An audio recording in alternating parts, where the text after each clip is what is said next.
few outsiders understand Russia's military and its mindset better than my guest, John Foreman, who served as Britain's defence attaché in both Kiev and Moscow. He has seen the Kremlin's world up close. He spent years of serving the Russian army. He was tailed by FSB spies, and he was in the room as Britain's defence chiefs warned Russian generals not to invade and watched as that warning was ignored. John Foreman, welcome to Inside Defence. Thank you, Shashank, for the invitation. John, it's great to have you here.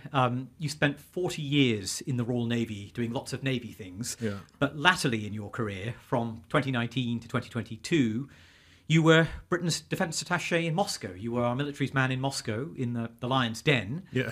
And you were in the room, as we can see here, just to take you back a few years, as Britain's Defence Minister. There's Ben Wallace and Sir Tony Radakin, the Chief of Defence Staff, were meeting their Russian counterparts. There's Sergei Shoigu and Valery Gerasimov, and asked them face-to-face whether they would invade. I think you're there in the back corner, aren't you, John? Yeah.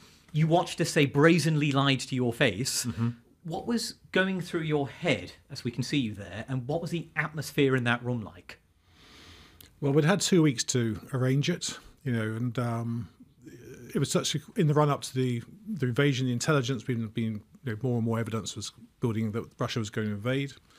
So this was really much the last-ditch attempt to deter them from doing so. The key point was that we knew that Shoigu and Gerasimov met Putin. So rather than going through layers and layers of other intermediaries, we'd speak to the Russians directly. Yeah. What was the mood like? It started off quite stuffy. Shoigu was a man, like a vain man, liked to read his statement. But the point was to refute their sort of talking points and to really get onto the substance of it. And really say, look, if you don't invade, which would be a bad thing for Europe and bad for Ukraine and bad for Russia, then there are things we can do bilaterally and multilaterally to stabilise our relationship. We've gone through. There was a carrot on the table. Well, I think there was a carrot about the demands they'd issued to us in the end of 2021 on European security. Which ones were negotiable and which ones weren't. But that should say it was both our interest not to have conflict, both bilateral relationship and also multilaterally. But I don't think they're listening. My role here at the end, I was doing what was the mood like. Also, I speak Russian, listening to how they spoke.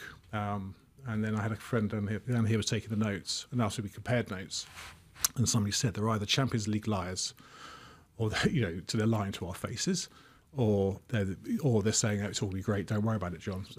I think the proof of the pudding was Ben Wallace sent more weapons, defensive weapons to Ukraine, so I think we saw through their lies.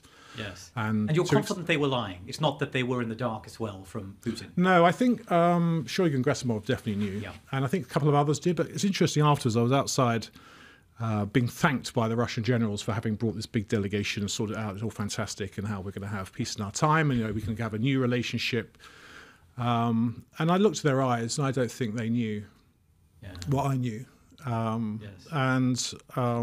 So there was quite a lot of optimism on both sides, actually. I think some people, the Foreign Office, also grabbed at the straws and said, this is a great sign that Russia's not going to attack. And I think also in some parts of this machine, because, the way the nature of decision-making is taken by Putin, ultimately it was his decision. They probably agreed in principle, the planning had been done. But the final go had not yet been given, and I think that was probably taken around about Valentine's Day that year, 14th, and then a week later they invaded. So we were before that, this final decision based on all the facts, so the preparation was carrying on. You had been observing the Russian army on exercises, reading their military journals, talking to their academics. That's what was your job was. Yeah, absolutely. What did you think of as their strengths and weaknesses?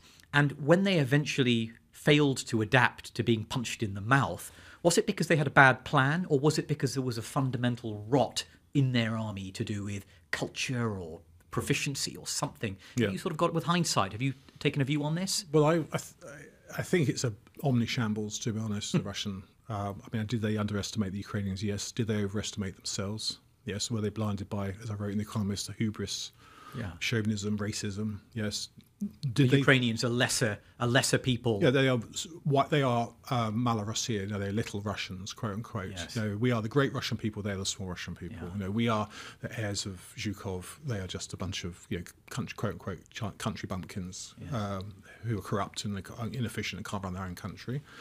I think there was a role of, sort of quote, new generation warfare. This sort of thing, the indirect espionage, sabotage, destabilization operations. You don't need large infantry formations because by attacking the key nodes of Ukrainian power, by undermining them through subversion, covert action, they'll crumble. For decades. Yes. So Ukraine's a house of cards. In other words. And basically we'll knock the door. Yeah. We've already done all this work, and then the whole country is going to collapse. The leadership will flee, will surround the army of Donbass, force them into surrender, bring on a puppet leader, sort of Lukashenko-type figure, eradicate the Ukrainian intellectuals and those people who were getting in the way, and then move on. And I think that was the plan. But I think there was problems in the concept of the plan.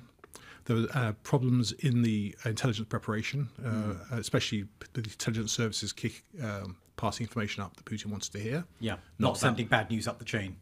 Yeah, like, all our troops have got COVID and they're not prepared. They haven't done any rehearsals, boss. We haven't got enough troops. Or the Ukrainians are going to fight. And that wasn't heard because it's the way it's done.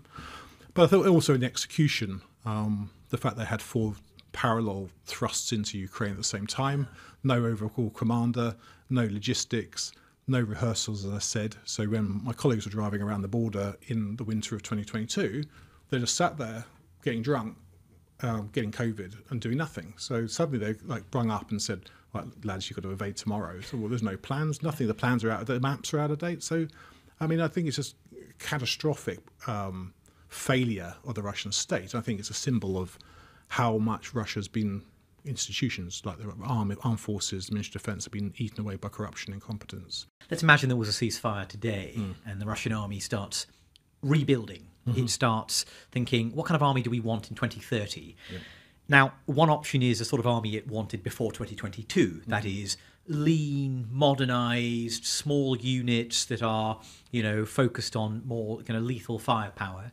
Another option is a Soviet-style mass army that is built around just vast numbers of people. Do you think the Russians have a view of this? What kind of force is NATO going to be looking at in 2030, 2035? The problem with the Russian army in 2022 wasn't the sort of lean, professional readiness army that the Allies have, NATO, or the Soviet-style large force. So they were that's why they had things like the battalion task groups and all that. So I think that's a direction in line with that sort of sense of conservatism. The problem the Russians have had is that whilst they've been engaged in the war, they can't think about a war. But I still think it would be a defensive force. I still think that they will look to the past for the future. But I'd also say that I think some of the forecasting in the West is mistaken. It's because they don't think about intent. What is the Russian army for? Yeah. And I can read. We can all read multiple reports by multiple NATO generals and say, well, if X tanks are built a year, then that takes Y years to build this reconstruct the army, and they'll be ready to attack by then. Because why would they want to do that? So I also think that whilst they are rebuilding a conventional army, which they'll have to do, because we're now on the third army, effectively, a bit of a rabble. The professional army's gone, and Putin said his directions of travel. That will throw emphasis back onto nuclear weapons. Russia is already at inferiority in economy, militarily, financially to Europe. I think that gap's going to grow. I think Russia's in decline. I think already, when I was speaking to Tony Radakin, pointed out the former chief of defence staff. Yeah, the numbers in terms of European spending, if we will get to 3.5%, it's going to be like $1 trillion extra dollars in defence over the next 5 to 10 years, which is a considerable amount of money. At the same time, you have the Russian economy creaking along, having to rebuild its army. The NATO army is fundamentally untouched, notwithstanding what's happened to Ukraine. So again, why would Russia want to attack NATO when having A, suffered at the hands of Ukraine so grievously, and B, then have to face even more superior enemy? And notwithstanding the whole debate whether Americans can be with us or not, I think even European NATO can handle the Russian army, let alone with the Americans there. I think the future Russian army will look very much like the previous versions of the Russian army. An army which, quite good on paper, but again, is there to keep us from them. I think it's a symbol of how much Russia's been institutions like the armed forces, the Ministry of Defence have been eaten away by corruption and incompetence.